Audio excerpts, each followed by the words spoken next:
Assalamualaikum warahmatullahi wabarakatuh.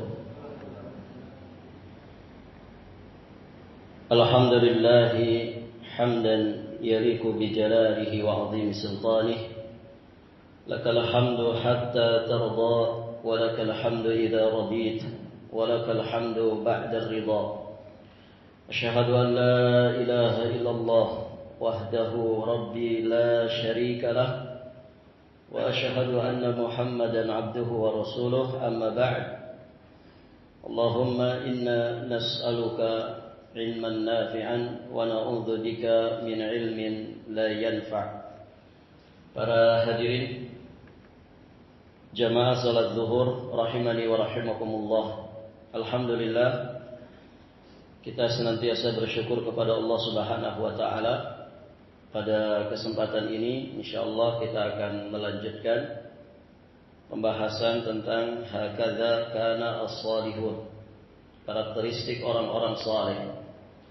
Di antara sifat-sifat mereka adalah husnul dzan ilallahi ta'ala, an yuhsinadz dzanna ilallah, yakni orang-orang saleh itu memiliki sifat mereka berbaik sangka kepada Allah Subhanahu wa taala.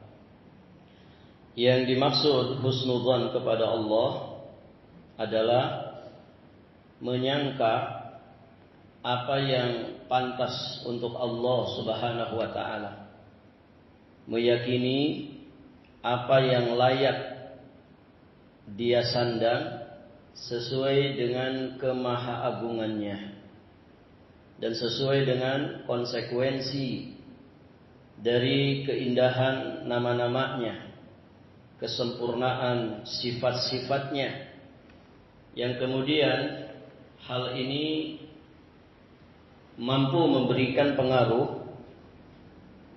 yang baik terhadap kehidupan seorang mukmin pada sisi yang membuat Allah Subhanahu wa taala ridha kepadanya.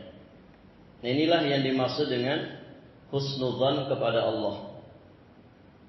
Jadi berbaik sangka kepada Allah itu maksudnya menyangka apa yang layak, apa yang pantas bagi Allah Subhanahu wa taala, meyakini apa yang pantas diyakini untuk Allah Subhanahu wa taala sesuai tadi kemahaagungannya, sesuai dengan tuntutan daripada Asmaul Husna, kesempurnaan dan keindahan nama, keluhuran daripada sifat-sifat Allah, yang kemudian husnudzan ini mampu memberikan pengaruh yang baik terhadap kehidupan seseorang untuk selalu berada di atas jalan yang diridhai Allah Subhanahu wa taala.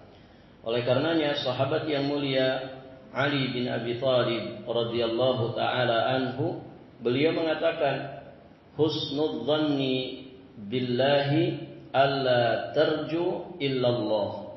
Berbaik sangka kepada Allah itu maksudnya adalah engkau tidak mengharap kecuali hanya kepada Allah. Wala takhafu illa dzanbak, dan tidaklah engkau takut kecuali kepada dosa-dosamu.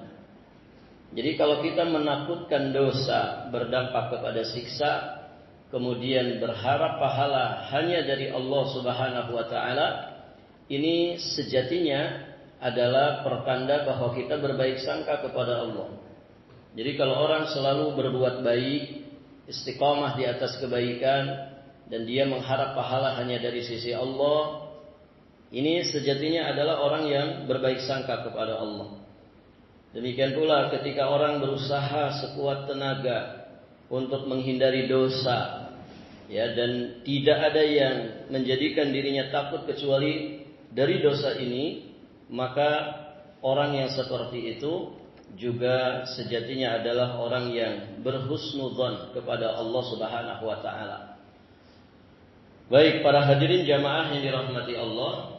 Nah, contoh di dalam berbaik sangka kepada Allah, artinya mempraktekkan baik sangka kepada Allah Subhanahu wa taala, yang paling nampak adalah saat kita mendapatkan ujian, saat kita mendapatkan cobaan, saat kita mendapatkan musibah dari Allah Subhanahu wa taala.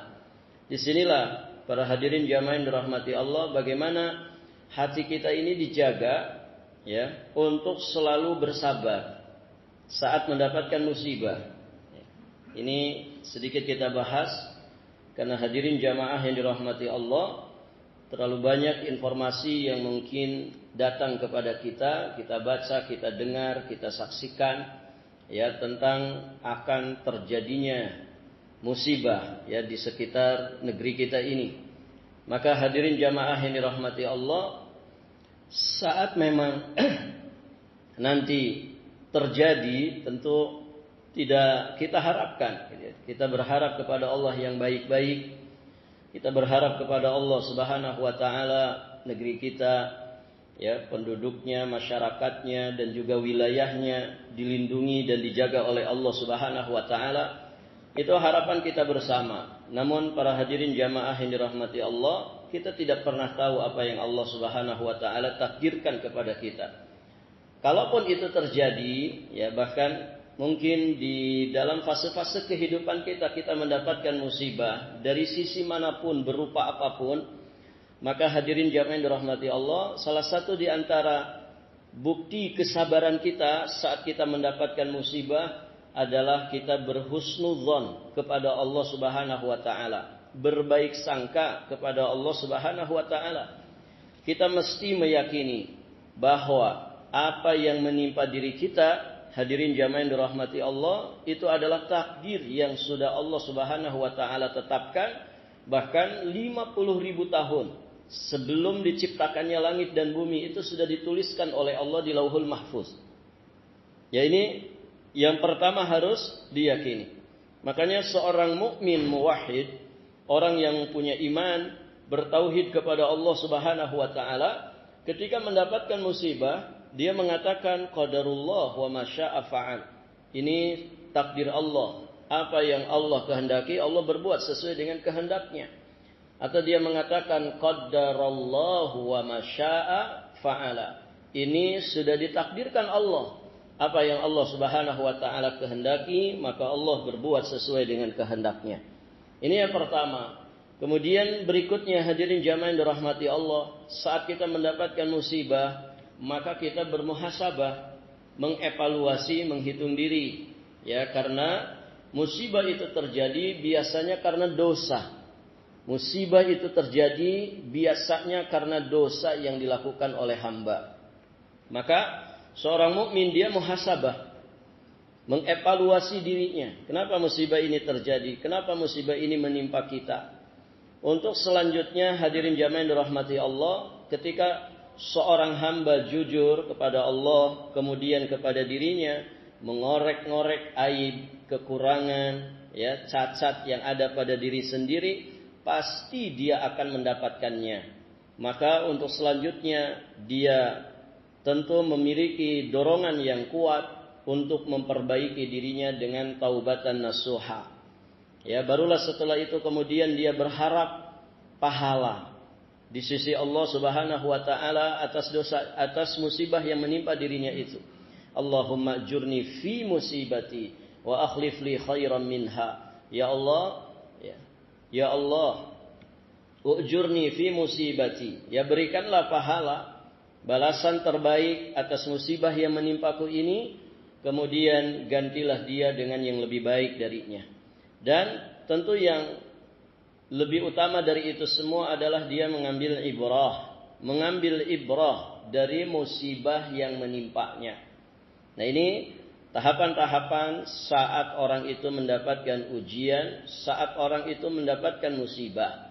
Hadirin jamaah yang dirahmati Allah Subhanahu wa taala, tadi ya, dia selalu menjaga hatinya dengan kesabarannya, di antaranya adalah dengan tetap berprasangka yang baik kepada Allah Subhanahu wa taala, karena Allah yang sudah menetapkan musibah tersebut menimpa dirinya, dan kalau Allah sudah menetapkannya, tentu tidak ada satupun kekuatan yang bisa menghalang-halangi Allah Subhanahu wa taala.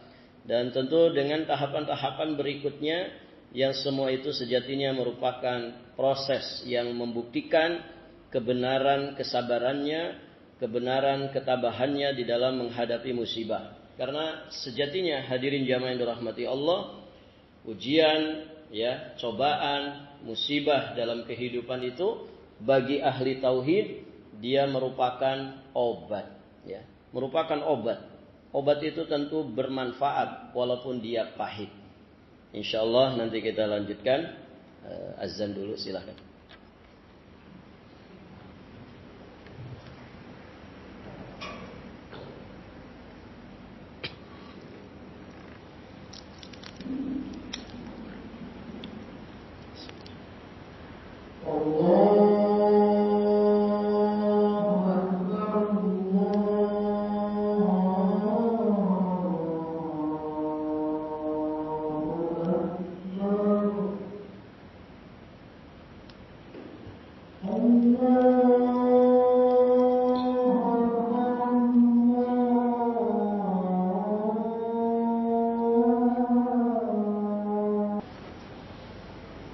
Alhamdulillah wassalatu wassalamu ala Rasulillah, amma ba'd.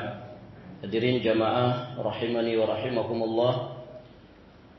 Kita akan melanjutkan apa yang tadi disampaikan, bahwa seorang mukmin dia akan berusaha mengambil ibrah dari musibah yang menimpa dirinya. Nah, salah satu ibrah bagi seorang mukmin terkait dengan musibah, bahwa musibah dalam hidup, ujian, cobaan dalam fase-fase kehidupan kita sejatinya adalah obat. Ya, karena di antara hikmah dari musibah, Allah menginginkan kita dengan musibah itu kita kembali kepadanya. Di surat Az-Zukhruf ayat 48 Allah Subhanahu wa taala berfirman, "Wa akhadnahum bil 'adzabi la'allahum yarji'un." Dan kami timpakan kepada mereka azab, kami timpakan kepada mereka hukuman, la'allahum yarji'un, supaya mereka itu kembali kepada Allah Subhanahu wa taala dengan menempuh jalan yang benar. Ya, sehingga kita diajarkan oleh Allah Subhanahu wa taala ketika mendapatkan musibah, kita mengucapkan kalimat istirja. Nah, kalimat istirja yang diajarkan oleh Allah Subhanahu wa taala sejatinya adalah berkesesuaian dengan ayat ini. Jadi hukuman, musibah, bencana, azab yang Allah Subhanahu wa taala turunkan, dan kita sama-sama tahu azab bukan hanya ada di alam kubur, azab bukan hanya ada di akhirat, ya, disiksa api neraka, namun juga ada azab dunia yang sering tidak disadari oleh manusia. Maka hadirin jamaah yang dirahmati Allah, semua musibah itu, semua hukuman itu Allah inginkan, ya, ketika kita mendapatkannya kita kembali ke jalannya yang benar. Kita kembali kepada Allah Subhanahu wa taala dengan menempuh jalannya yang benar. Makanya idza asabathum musibah qalu inna lillahi wa inna ilaihi raji'un. Ini isyarat yang sangat kuat dan tegas, ya, kalau kita ditimpa musibah kita kembalikan kepada Allah jiwa raga kita. Inna lillahi, sesungguhnya kami ini milik Allah dan sesungguhnya kami akan dikembalikan kepada Allah. Artinya tujuan kita kepada Allah. Maka jika kita ingin selamat, ya, sampai kepada tujuan kita kepada Allah, kita mesti menggunakan jalan yang telah Allah Subhanahu wa taala tetapkan. Maka bagaimana orang itu bisa selamat sampai menuju Allah Subhanahu wa taala kalau ternyata yang dia pilih adalah bukan jalannya Allah. Yang dia pilih malah jalannya syaitan yang menyesatkan, menjadikan manusia finish di neraka, wal iyadzu billah. Maka hadirin jamaah yang dirahmati Allah, wa akhadnahum bil adzabi la'allahum yarji'un. Ya, kami timpakan kepada mereka azab agar mereka itu kembali kepada jalan yang benar. Maka hadirin jamaah yang dirahmati Allah, Imam Ibnu Qayyim Al-Jauziyah alaihi rahmatullah, di dalam satu maqalatnya di kitab Ighatsat Al-Lahafat, ya, beliau menyatakan ibtila'ul mu'min kaddawa ilahu.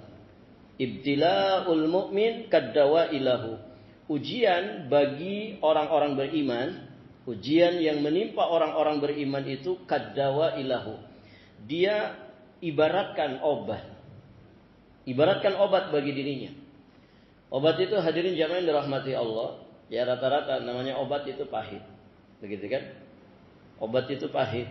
Barakallahu fikum. Namun kita ngerti hikmah dibalik pahitnya obat itu. Musibah, ibtila bagi seorang mukmin itu seperti obat bagi dirinya.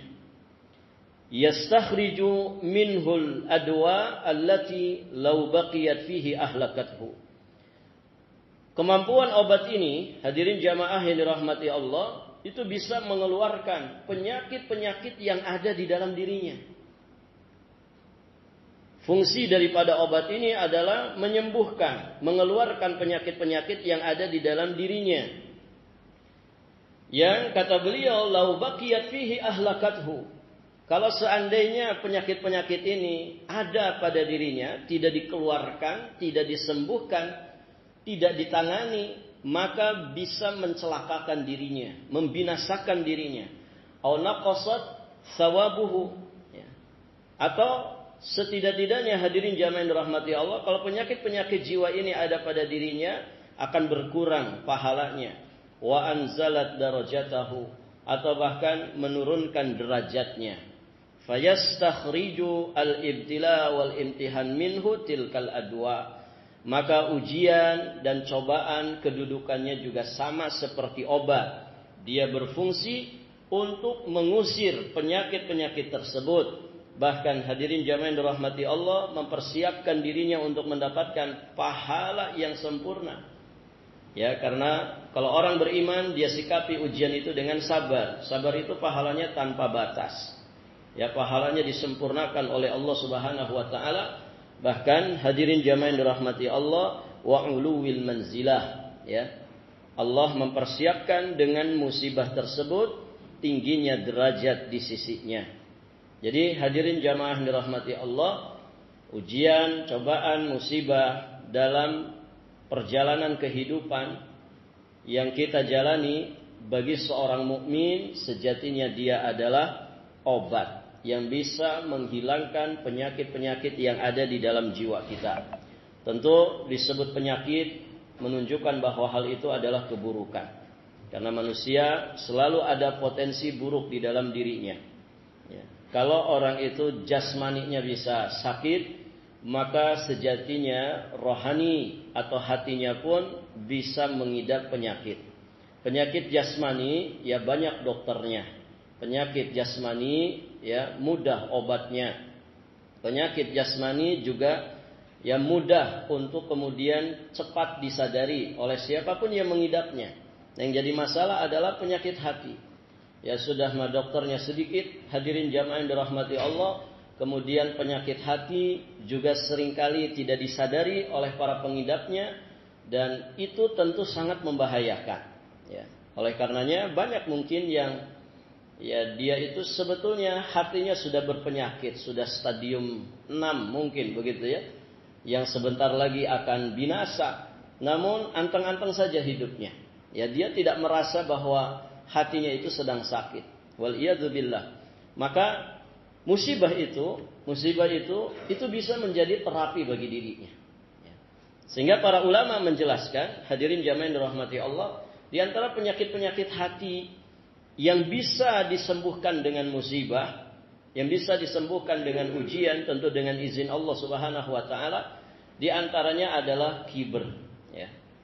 Kibr ini penyakit hati yang mengerikan, ya. Dia penyakit iblisiyah, penyakit syaitaniyah. Ya. Iblis itu dilaknat oleh Allah sepanjang masa, ya karena kibernya. Kibr itu sombong. Ana khairum minhu. Orang kalau sudah bilang begitu, ini bibit-bibit kesombongan. Saya itu lebih baik dari dia. Dan begitu. Iblis ketika disuruh sujud kepada Nabi Adam atas perintah Allah, dia tidak mau. Ya, dengan dalih saya ini lebih baik daripada Adam.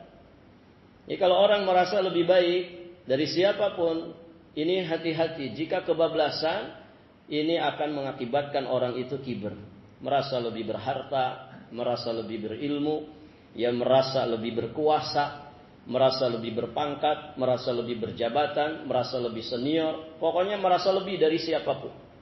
Ini bibit kesombongan. Hadirin jamaah yang dirahmati Allah. Intinya kiber itu merasa diri kita lebih tinggi daripada orang lain. Nah, dengan kemudian diturunkan musibah, ditimpakan musibah kepada dirinya, dia akan kemudian bisa sadar atas segala keterbatasan yang pada dirinya, sehingga kesombongannya bisa berubah menjadi kerendahan hati. Baik, para jamaah. Maka ya, musibah harus diambil pelajaran. Ya. Kalau orang itu kena musibah, di antara evaluasi diri adalah coba perhatikan, ada kiber nggak di dalam diri kita. Ya, mudah-mudahan dengan musibah itu, musibah menjadi obat bagi kesombongan yang ada di dalam hati kita. Apa sebetulnya yang bisa disombongkan? Ya. Sehat kita nggak bisa disombongkan. Ya. Seberapa tahan kesehatan kita ini, hadirin? Orang merasa gagah perkasa, nggak ada penyakit apa-apa, masya Allah, begitu ya. Barakallahu fiikum. Hanya dengan gigitan semut, dia bisa terkapar berhari-hari, ya, di rumah sakit. Ya. Tidak punya daya kekuatan sedikit pun. Hanya dengan gigitan seekor nyamuk. Nah, kalau orang mau mengevaluasi dirinya, dia paham betapa lemahnya manusia, betapa fakirnya manusia di hadapan Allah Subhanahu wa taala, dan itu merontokkan kesombongan yang ada pada dirinya.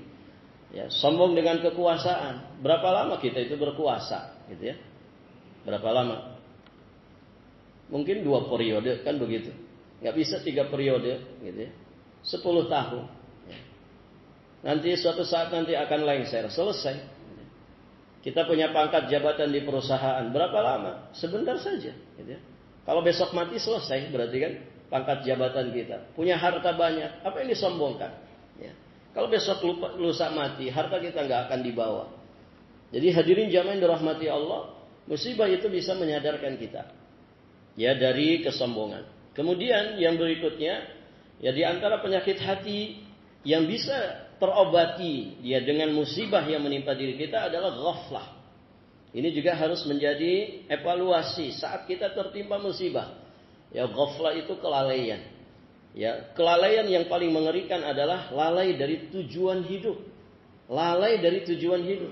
Sebetulnya hidup ini untuk apa? Ya. Apakah kita dilahirkan itu keinginan diri kita? Ya.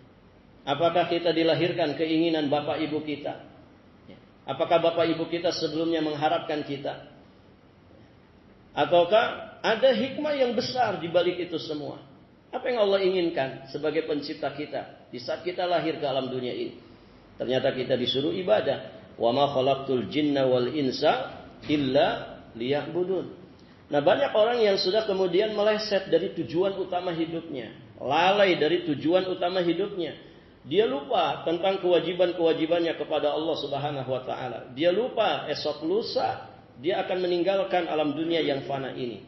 Maka dengan ujian, dengan musibah, ya, orang itu bisa tersadarkan akan tujuan hidup yang sesungguhnya, bahwa hidup kita di alam dunia bukan untuk bersenang-senang saja, bukan untuk sekedar ngejar-ngejar target-target dunia, begitu ya. Orang kalau urusan target dunia luar biasa, hadirin. Ketat banget dan disiplin ketat, begitu kan?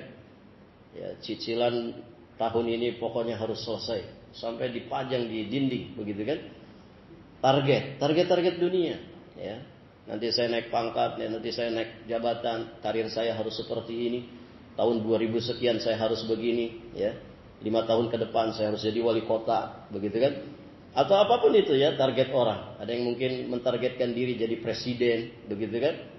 Masya Allah, kalau untuk urusan dunia, ya orang target-targetan. Ternyata hidup di alam dunia bukan itu. Ya. Bukan hanya sekedar ngejar target-target duniawi. Hadirin jamaah yang dirahmati Allah Subhanahu wa taala. Kita itu hidup di alam dunia untuk menghambakan diri kepada Allah Subhanahu wa taala semata. Untuk membekali diri dengan ketakwaan. Wa tazawwadu fa inna khairaz zadit taqwa. Kemudian yang ketiga, ya, di antara penyakit hati yang bisa diobati dengan musibah, ya, ujian, cobaan kehidupan adalah at-tama', ya, orang kita menyebutnya tamak, rakus, serakah. Dan hadirin jamaah yang dirahmati Allah, ini penyakit hati yang luar biasa berbahayanya. Ya, manusia itu digambarkan oleh Nabi SAW, dia bisa lebih buas daripada binatang-binatang buas. Ya. Jadi kalau ada madzibani ja'i'ani, tidaklah kata Nabi 2 ekor serigala yang kemudian dilepaskan di kerumunan, ya, rombongan kambing, ya, biafsadalaha. Tidaklah 2 serigala ini lebih merusak ketimbang kerakusan, ketamakan manusia, ya, terhadap kemuliaan dirinya, kekuasaan dirinya terhadap hartanya. Artinya mengerikan ini. Ya, serakus-rakusnya binatang, hadirin, tidak ada ceritanya binatang itu investasi. Ada yang pernah lihat? Ya, misalkan macan dia nyetok daging di freezer begitu kan? Enggak ada. Ya, dia sekali makan puasanya bisa berhari-hari. Ya, ular piton itu hadirin jamaah yang dirahmati Allah, kalau sudah sekali makan dia berhasil makan kambing misalkan, sudah. Ya, sudah kenyang sudah dia, bahkan bisa berpuasa sampai 10 hari, ganti kulit, nanti cari makan lagi. Begitu sederhananya, buas dia memang buas. Ya. Tapi buasnya manusia lebih ngeri dari itu. Ya. Hadirin, manusia itu kalau sudah buas, bukan nasi yang dia makan, aspal dia bisa makan, timah bisa dia makan, besi dia makan, semuanya bisa dimakan. Na'udzubillah. Ya. Kalau sudah buas terhadap pangkat, jabatan, serakah, mengerikan. Semua bisa dihalalkan. Ya, semua bisa diotak-atik. Hadirin jamaah yang dirahmati Allah Subhanahu wa taala, maka dengan ujian, dengan musibah, ya, insya Allah kalau dia kemudian mau mengevaluasi musibah yang ada pada dirinya ini, bisa merontokkan ketamakan, keserakahan, kerakusan yang ada pada dirinya. Contoh, ya, orang misalkan mengevaluasi, ya, hartanya yang lenyap dalam waktu sekejap. Ya. Dia bangun rumah, nyicil dari tanah misalkan sampai terbangun megah, tiba-tiba kebakaran, 1 jam ludes semuanya.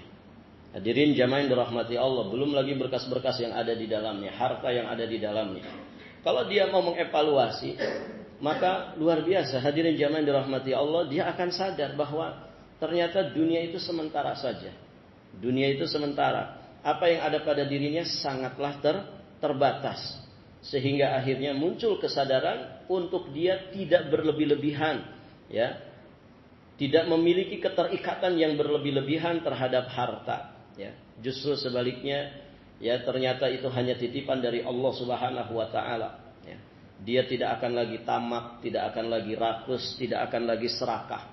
Bahkan dia mungkin, ya, ketika mengevaluasi dirinya ingat, ya, dengan harta-harta yang tidak halal, yang mungkin masih dia anggap bahwa hal itu lumrah-lumrah saja. Kenapa? Karena juga dilakukan berjamaah. Ya, ini berhati-hati hadirin jamaah yang dirahmati Allah.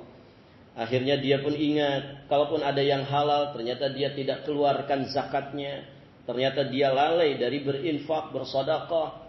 Padahal hadirin jamaah yang dirahmati Allah, infak sedekah itu termasuk amalan yang disesalkan oleh orang-orang yang mati.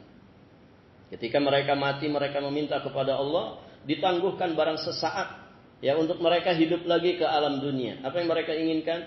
Di antaranya, fa'as-saddaqa wa akum minas salihin. Aku ingin bersedekah dan aku ingin menjadi orang yang saleh. Namun penyesalan tinggallah penyesalan. Ya, tidak merubah keadaan mereka sedikit pun, ya, setelah mereka itu mati. Maka hadirin jamaah yang dirahmati Allah, dengan memandang ujian itu sebagai obat, kita tentu akan bisa merasakan betapa Allah itu Rahman dan Rahim kepada kita. Akan merasakan kebaikan-kebaikan Allah pada diri kita, kasih sayang Allah Subhanahu wa taala dalam setiap episode kehidupan yang kita tempuh. Apakah saat kita susah, saat kita senang, saat kita berhasil, ataupun saat kita gagal. Ya, sehingga hasil akhirnya yang kita harapkan bersama, kita akan menjadi pribadi yang lebih sabar, lebih baik, lebih bijaksana, dan tentu lebih dekat lagi kepada Allah Subhanahu wa taala. Hadirin jamaah yang dirahmati Allah, sampai di sini dulu pelajaran kita.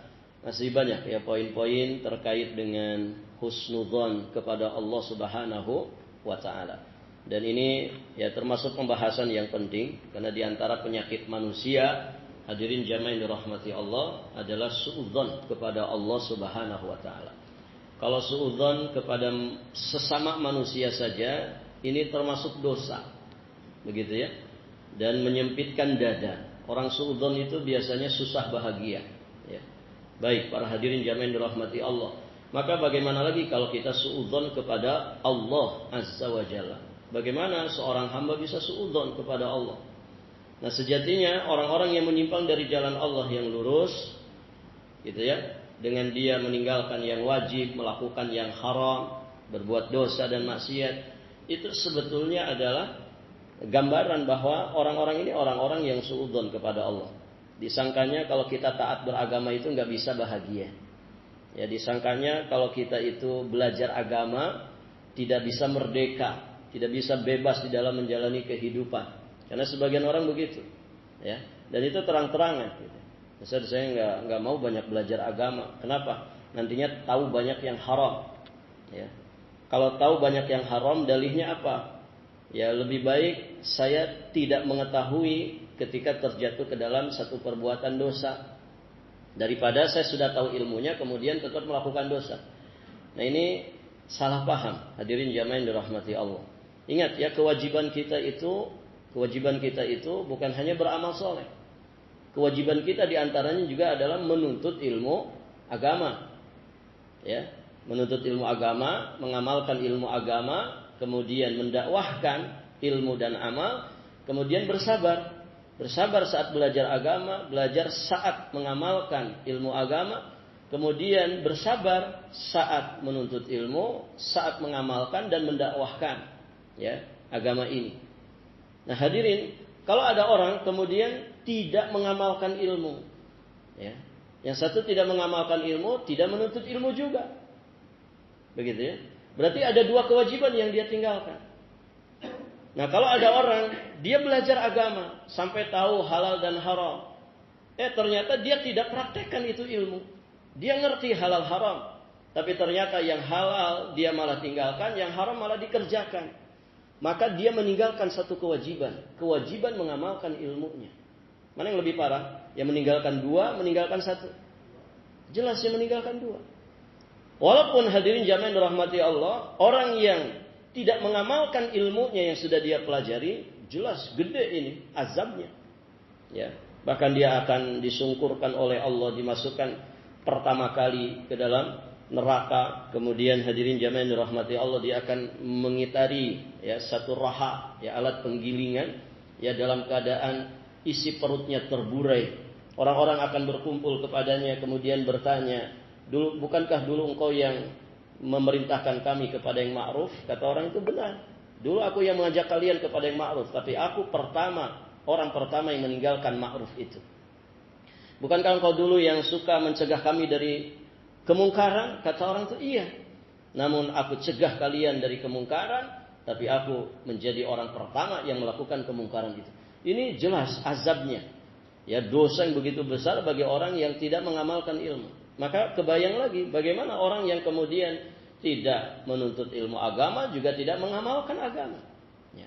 Maka hadirin jamaah yang dirahmati Allah, ya, belajar agama kemudian terus berusaha ya mengamalkan agama ini dengan sebaik-baiknya, ya, supaya kita berada di atas siratal mustaqim yang telah ditempuh oleh orang-orang yang telah diberi nikmat oleh Allah Subhanahu wa taala.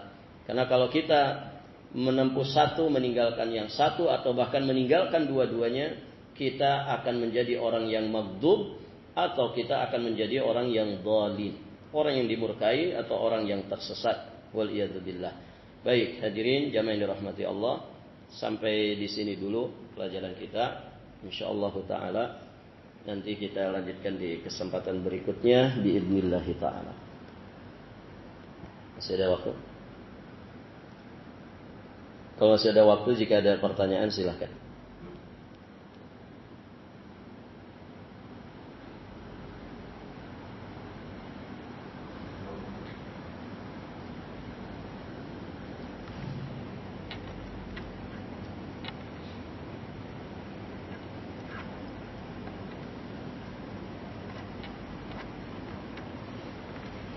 Ada pertanyaan? Silakan.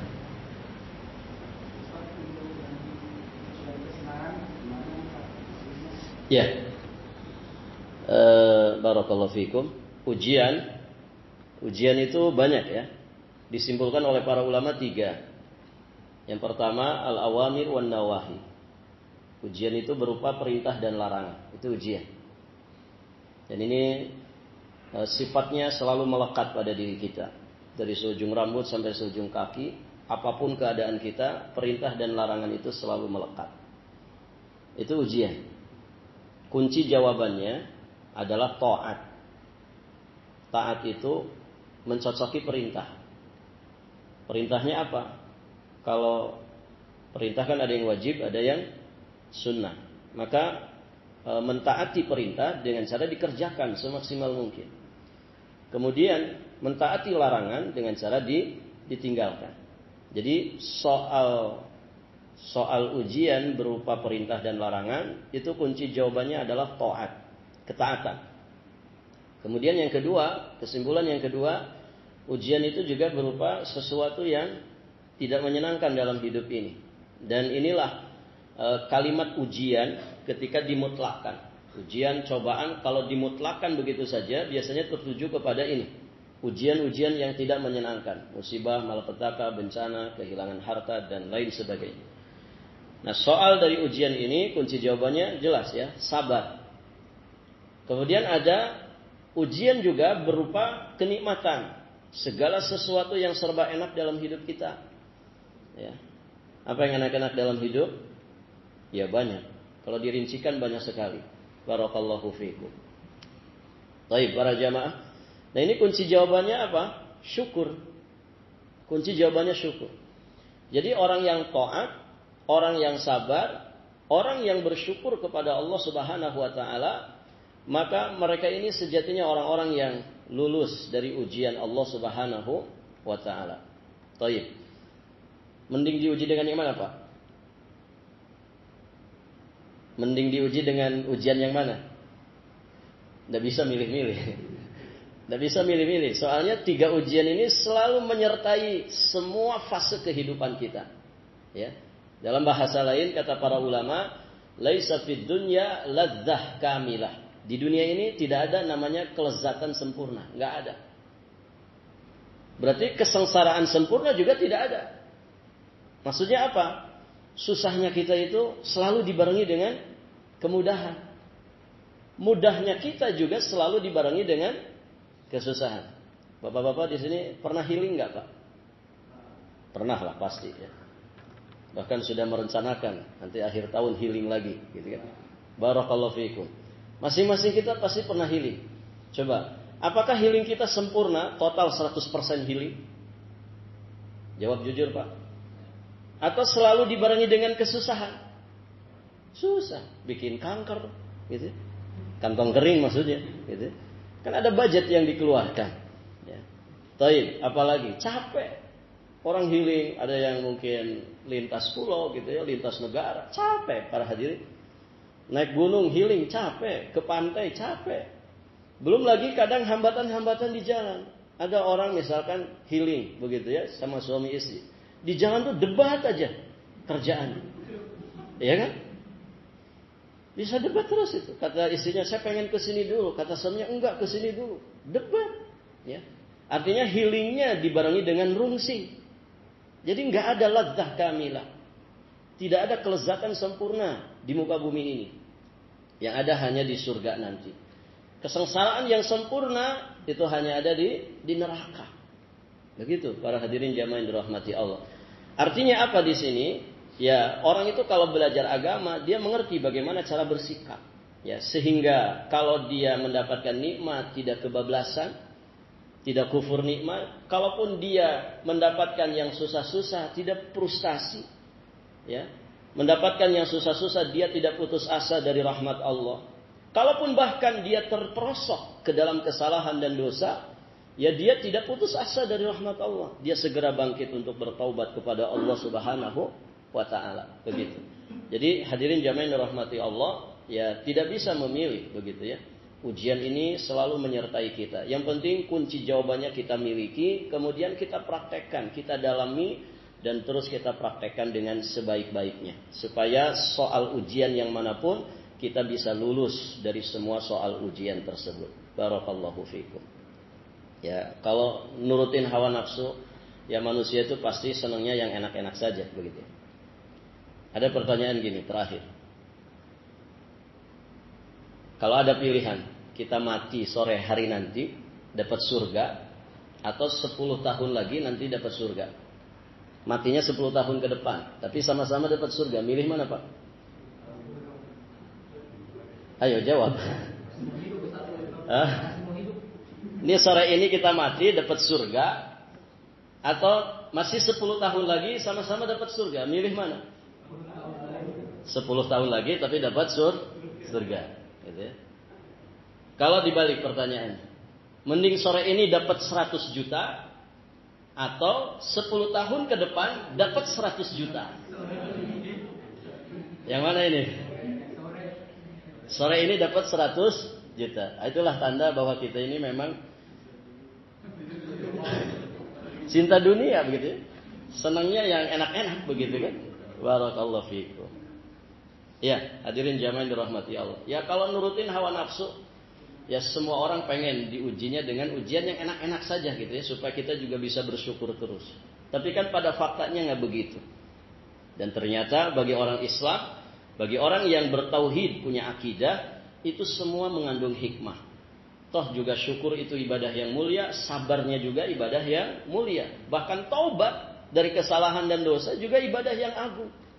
Tidak mungkin kemudian Allah yang memandang nilai taubat itu rendah. Kalau kemudian ternyata di surga ada pintu namanya pintu taubat. Berarti istimewa sekali ini taubat. Nah begitu hadirin jamaah yang dirahmati Allah. Allahu a'lam bissawab. Saya kira cukup sampai di sini. Subhanakallahumma bihamdik asyhadu an la ilaha illa anta astaghfiruka wa atubu ilaik. Assalamualaikum warahmatullahi wabarakatuh.